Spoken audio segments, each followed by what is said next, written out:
মাত্র ৩৫০ টাকায় ঢুকে পড়লাম ড্রিম হলিডে পার্ক, যে পার্কটি আসলে ওয়েভ পুলের জন্য খুবই জনপ্রিয়। আপনি কি ঢাকার কাছাকাছি ঘোরাঘুরি করার জন্য দারুণ একটা জায়গা খুঁজছেন? তাহলে আপনার জন্য পারফেক্ট গন্তব্য হতে পারে ড্রিম হলিডে পার্ক নরসিংদী।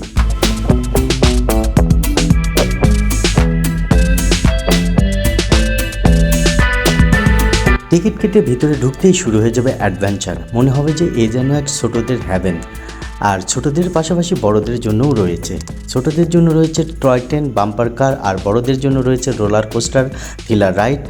বিনোদনের জন্য যা কিছু দরকার সব কিছু পাবেন এক জায়গায়।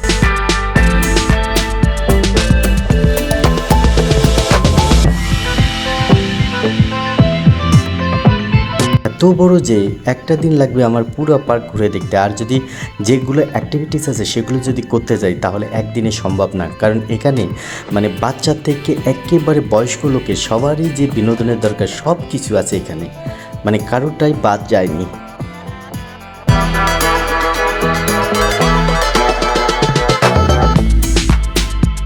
খিদে ফেলে কোনো টেনশন নাই, কারণ রয়েছে অনেকগুলো ফুড কোর্ট যেখানে পাবেন নানা রকমের খাবার। চাইলে সবুজ ঘাসে বসে একটু আরামও করে নিতে পারেন।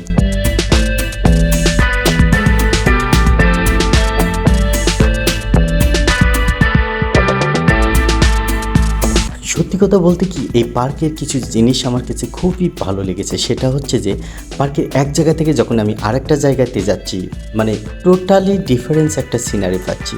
আসলে যে একটার সাথে আরেকটার কোনো মিল নাই। মনে হচ্ছে যে পুরোটাই এক জায়গায় দেখতেছি এক জগৎ, আরেকটা জায়গায় দেখতেছি অন্য জগৎ।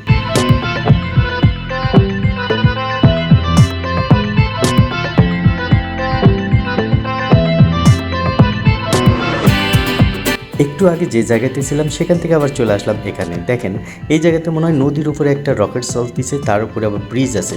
এই ব্রিজের উপর দিয়েও কিন্তু আবার ট্রেন যায়। এইটা একটা ভিন্ন দৃশ্য। যেমন এখানে একটা সুন্দর করে একটা বসার জায়গা করেছে। আসলে এটা আসলে কোনভাবে বললে আপনাদের বোঝাতে পারবো, আমি নিজেই কনফিউজ যে আসলে এটা কিভাবে বললে আমি বোঝাতে পারবো। পুরো পার্কটাই আসলে বিভিন্ন থিমে তৈরি করা হয়েছে। আপনি এক জায়গায় দাঁড় করবেন, একটা থিম পাবেন, লোকেশন চেঞ্জ হলেই আর একটা থিম চলে আসবে।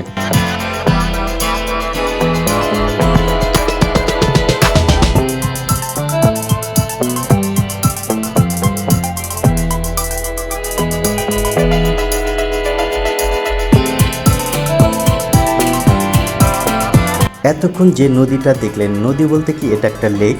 তো এখন আমি ওই লেকের ভিতর দিয়ে আন্ডারপাস যেটাকে বলে, এই আন্ডারপাস দিয়ে চলে যাব ওই পাশে।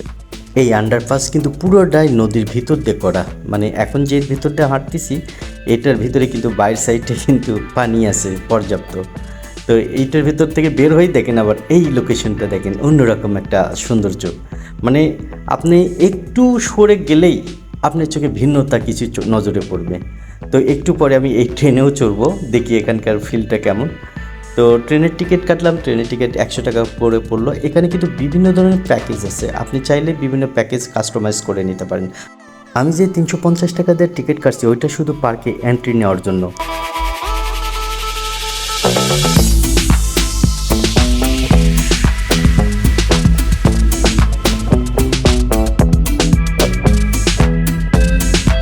এবার ঢুকে পড়লাম আমি ট্রেনে, কারণ এবার আমার হবে ট্রেন জার্নি।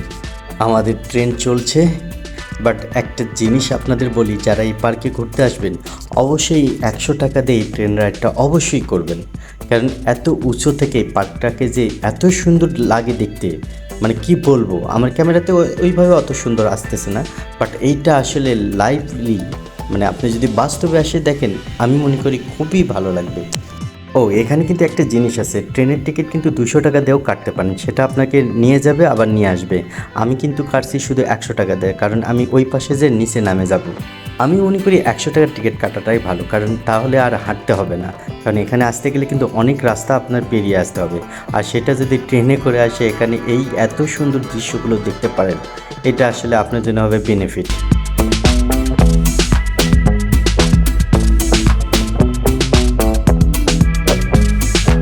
দিনের শেষে আপনার মুখে থাকবে হাসি, মনে থাকবে অসাধারণ সব স্মৃতি।